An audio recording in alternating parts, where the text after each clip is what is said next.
என்னுடைய வாழ்க்கையில் படித்து முடித்து காலேஜ் போகணும், டீச்சர் ட்ரைனிங் படிக்கணும் அப்படின்னு இருக்கிற நேரத்தில் எதிர்பாராத விதமாக ஒரு பெரிய கண்ணீரின் பாதை. எதிர்பார்க்கவே இல்லை, சந்தோஷமாக நம்ம காலேஜ் போகணும் அப்படின்னு நினச்சிட்டு இருக்க நேரத்தில் என்னுடைய தாய் ஆரோக்கியமாக இருந்த என்னுடைய தாய் படுத்த படுக்கையாயிட்டாங்க.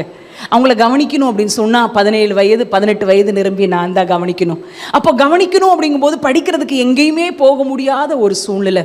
படுத்த படுக்கையாக இருந்த அவங்கள நான் ஒவ்வொரு முறையும் பார்க்கும்போது, திருமணமாகாத அண்ணன், கடைக்கு போகிற அப்பா, படுத்த படுக்கையாக இருக்கிற அம்மா, இவங்களெல்லாம் கவனிக்கிற ஒரு பெரிய பொறுப்பை கொடுத்துருக்குறீங்களே. நான் சொல்கிறேங்க, ஆண்டவர் பிரத்யட்சமான சத்தமெல்லாம் எனக்கு கேட்கப்படலை. மகளே, கொஞ்சம் வருஷம்தான், நீ அதை சகிச்சுக்கோ. அப்படியெல்லாம் ஒன்றுமே தெரியாது. ஓஷிப்பில் சிஸ்டர் நடத்துகிற மாதிரி தான். இப்போ எங்கே இருக்க? 20 அடி தெரியுதா? அந்த 20 அடி போனோன்னா அடுத்த 20 அடி தெரியும். அதை போல தான் ஒவ்வொரு நாளும் காலையிலே 3 மணிக்கு எழும்புவேன். ஏன்னா எனக்கு வேற யாருமே கிடையாது.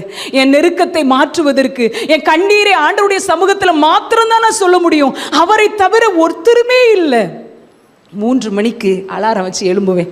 அது வரைக்கும் 5 நிமிஷத்துக்கு அகில உலகத்துக்காக ஜெபித்த ஆள் நான். பிறந்ததுலேருந்து கிறிஸ்தவ குடும்பம், கிறிஸ்தவ கிராமம், கிறிஸ்தவ வாசனையை தவிர வேற ஒரு சினிமா பாடலோ நடிகர்களை கூட ஒருத்தருமே தெரியாது 10வது படிக்கிற வரைக்கும். அன்றைக்கு பாரங்கள் அதிகமானப்போ வீட்டின் கதவை, ஒரு டைனிங் ஹாலோட ரூமை மூடி முழங்கால் போட்டு ஏசப்பாட்ட சொன்னேன், ஏசப்பா, எனக்கு முழங்கால் போட்டு பரமண்டலங்களில் இருக்கிற எங்கள் பிதாவேன்னு சொல்லி ஃபார்மலாக ஜெபிக்க ஆரம்பித்தேன்னா 5 நிமிஷத்துக்கு மேலே எனக்கு ஜெபிக்க தெரியாது. ஆண்டவரே, இன்னும் குடும்பத்திற்குரிய சின்ன சின்ன சின்ன சின்ன காரியங்கள் எல்லாவற்றையும் ஆண்டவரோடு சேர்ந்து சேர்ந்து சேர்ந்து சேர்ந்து செய்ய ஆண்டவர் உதவி செஞ்சார். நான் சொல்லுவேன், அதுதான் அவருடைய பலத்த கரம். அன்னைக்கு எனக்கு தெரியாது. நம்ம ஊழியத்துக்கு வருவோம், நமக்கு ஊழியம் செய்கிற ஒரு மாப்பிள்ளையை திருமணம் பண்ணி கொடுப்பாங்க. ஆண்டவர் ஊழியம் செய்கிற கிருபையையும் அபிஷேகத்தை நமக்கு தருவார். யாருனே தெரியாம இந்த இடத்துல கூடி இருக்கிற ஆயிரக்கணக்கான பெண்கள் முன்னாடி ஆண்டவர் நிறுத்துவார். அதுதான் அவருடைய பலத்த கரம்.